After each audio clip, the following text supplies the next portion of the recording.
Greetings. We talk a lot on this podcast about the future, about energy, about the economy, about money, about geopolitics, about the environment, and the planetary boundaries, mostly using facts and synthesis and description. We also talk about what people care about. People have different value systems. But I think there's a different categories of the philosophical viewing of the future. And I've come up with 7 categories, and I'd briefly like to describe these because I don't think we can assume that everyone else views the future in the same logical, philosophical framework that we do.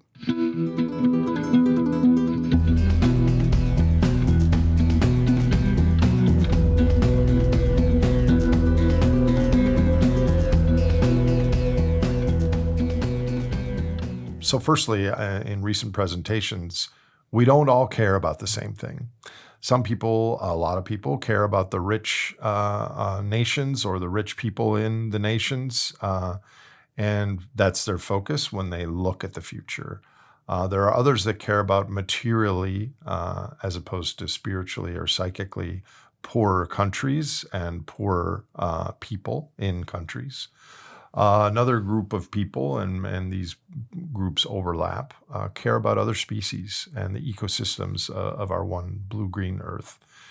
And others, or at a deeper level, there are people who care about other generations, the unborn of our species and other species on this planet, 100 years from now, 1,000 years from now, 1,000,000 years from now. So when we think about what's going to happen in the future, we already care about different things. But how do we even think about the future? Here are 7 categories. The first category is they don't. A lot of people alive today and for most of our past are so busy focusing on putting food on the table and having safety and warmth and shelter and basic needs that the future is basically tomorrow, or even tonight. They can't even conceive of 5 years from now or 100 years from now because they're fully focused on meeting the needs of the present. That's category 1. Category 2 are people who are busy or distracted and basically have never really thought about it. And the future will be probably to them an extrapolation of the past. Things are pretty good. This month looked like last month. Last month looked like October 2023. If I predict 5 years from now or 10 years from now or 50 years from now, it's just going to be an extrapolation of recent trends. The third group of people are a little bit more erudite and thoughtful than the second group, and they actually believe at a deep level that it is a preordained truism that humans will grow indefinitely, expand beyond Earth into the solar system, into the stars, and that growth is akin to a natural law. You all know I can think of lots of biophysical reasons that is implausible and unlikely.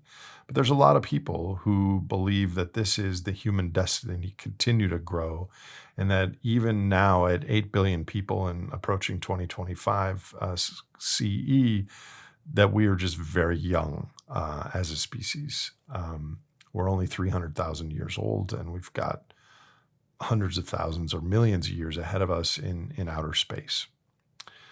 The fourth category is broadly the degrowth category, which is these people understand the negative aspects of our material footprint on the planet. They know that growth has not been working for most people. They know that we are deteriorating the sink capacities of the natural world. We're slowly but with quickening speed leaving the stability of the Holocene on all the different planetary boundaries. And so continued growth is what must be avoided. And therefore, degrowth is what must be targeted. We must degrow and reduce our impact, reduce our consumption, reduce the scale of the human enterprise. And sure, we can get along with less stuff. We don't need all this stuff. We can share with others. There's plenty of resources to go around, but the total size and scale of the human enterprise needs to decline. So these people are purposefully not wanting growth and purposely choosing to degrow.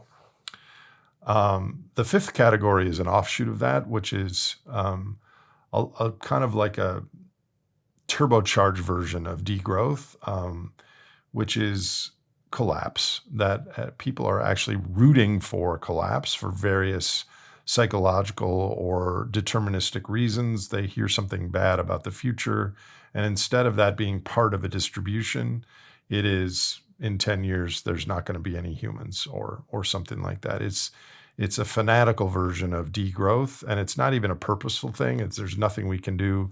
We're straight red line down.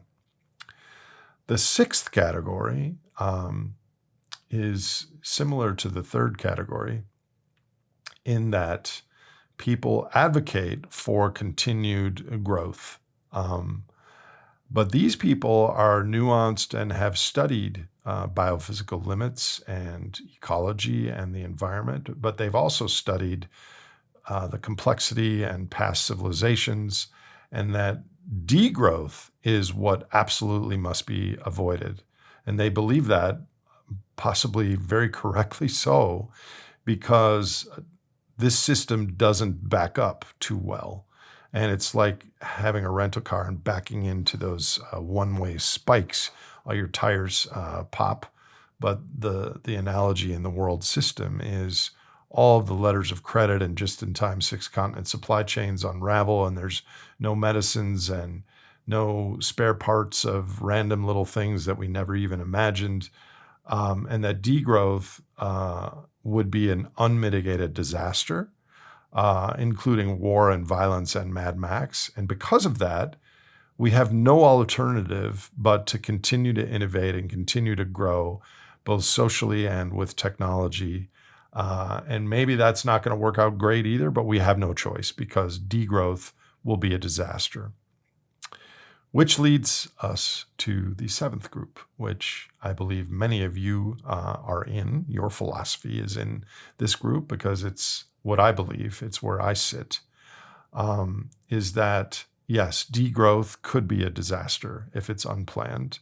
I'm not rooting for that. In fact, I don't want that to happen in the near term because I want more time for people and governments and communities to prepare on the bend versus break portfolio. But that growth is no longer possible. In the not too distant future, whether we want it or not, we will not continue to be able to grow the global, especially the Western economies. And this is for many, many reasons. But the primary reason is we keep kicking the can of growth using financial credit.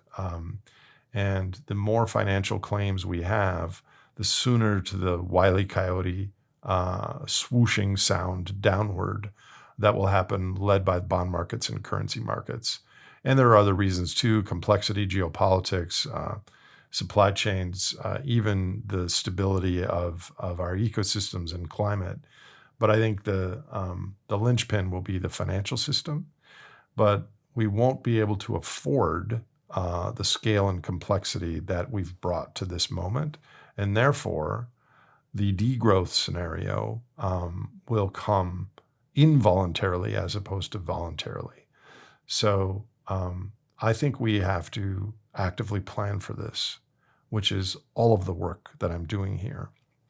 So these are the 7 philosophical ways of viewing the future, according to me. You might have some different ones. And the reason I lay this out is when you have a conversation with someone about the future, please keep in mind you might be in that category 7 and they might be in one of those other categories. And so the facts and the things you care about and the synthesis might land with someone with a different worldview, a different lens with which to view the future. And this is all part of the discourse and learning and sharing and communicating with other humans during this perilous, fascinating, and important time. That's all for now. I hope this was helpful, if not interesting. I'll talk to you soon.